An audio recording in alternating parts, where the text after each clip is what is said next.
Hello everyone, कैसे हैं आप सब और क्या हाल समाचार हैं आपके। देखिए, कल इंडिपेंडेंस डे था। हमारे प्रधानमंत्री ने झंडा भी फहराया और झंडा फहराने के साथ साथ कुछ ऐसी बातें बोली जो स्टॉक मार्केट में एज एन इन्वेस्टर हमें पता होनी चाहिए। वहाँ पे कुछ ऐसे सेक्टर के बारे में बात बोला जो भविष्य के सेक्टर हैं। तो इससे ये आइडिया मिलता है कि हमारे पोर्टफोलियो में कौन से शेयर हैं या नहीं हैं। जहाँ पर सरकार पैसे लगा रही है, कैपेक्स कर रही है, उसको प्रोत्साहन दे रही है, किसी भी तरह के कोई भी काम कर रही है, क्या वो सेक्टर हमारे में है या नहीं है।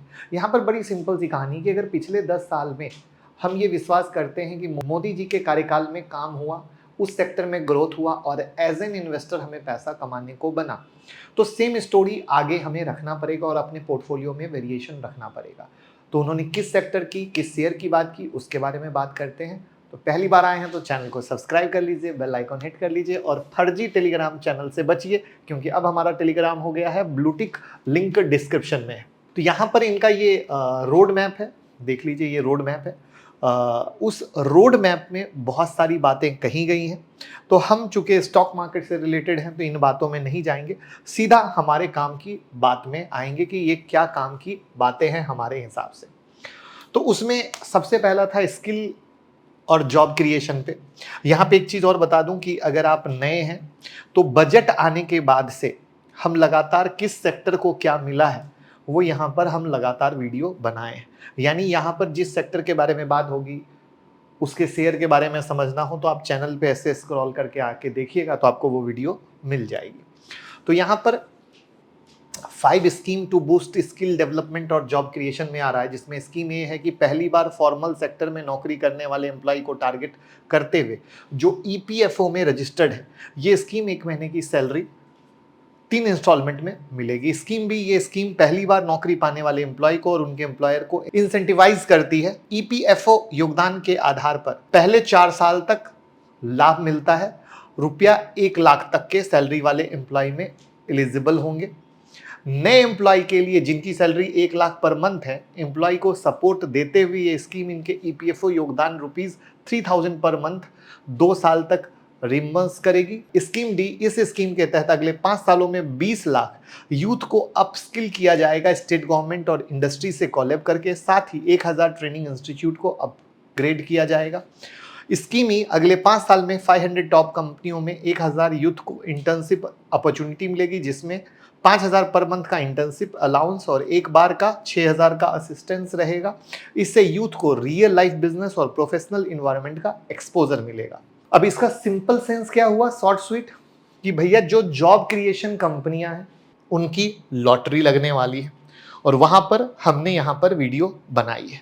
तो आपका फोकस क्या होना चाहिए, जॉब क्रिएशन कंपनियों पे पहली बार सरकार का फोकस आया। जैसे जब ये लोग आए थे तो रेलवे और डिफेंस में पहली बार फोकस आया था, तो थोड़ा सा शुरुआत में वक्त लगा, बट जैसे जैसे चीजें सुधरती गई उसके बाद रेलवे और डिफेंस ने आपको बम्पर रिटर्न दिया है।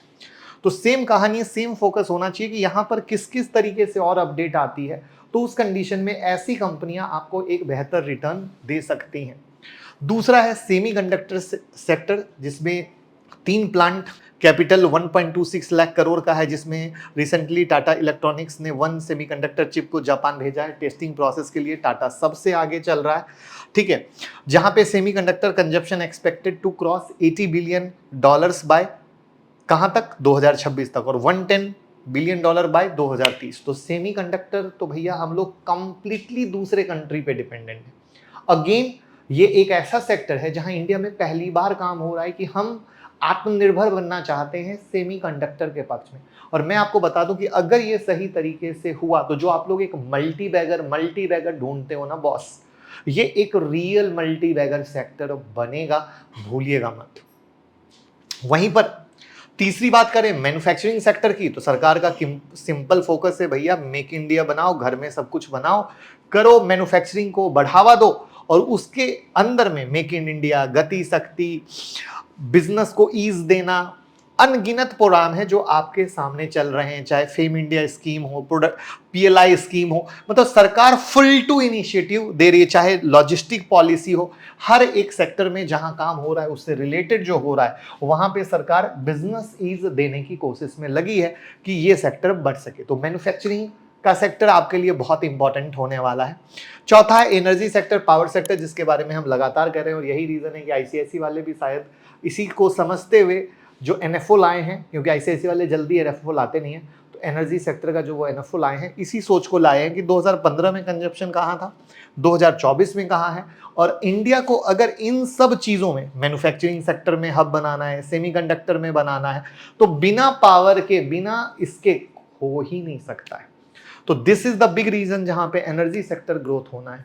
और अगेन ये थॉट प्रोसेस आईसीआईसी वाले, क्योंकि आईसीआईसी का एनएफओ जल्दी नहीं आता, जैसे दूसरी कंपनियों का रेगुलर आता है ना, आईसीआईसी का नहीं आता, आईसीआईसी का थॉट प्रोसेस के साथ आता है। तो दिस इज द पॉइंट जहां पे ये एनर्जी सेक्टर है, जहां पे R&D of small and modular nuclear reactor and newer technology for nuclear energy.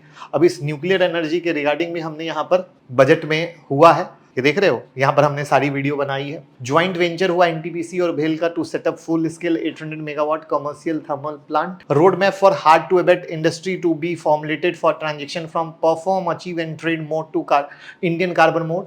तो एक अनदर लेवल पे भैया एनर्जी सेक्टर में काम चल रहा है और होने वाला है। और उसके बाद एक खतरनाक है, वो है ग्रीन हाइड्रोजन सेक्टर, जहाँ पे आपने सुना होगा अंबानी अदानी भी भर भर के पैसा लगा रहे हैं।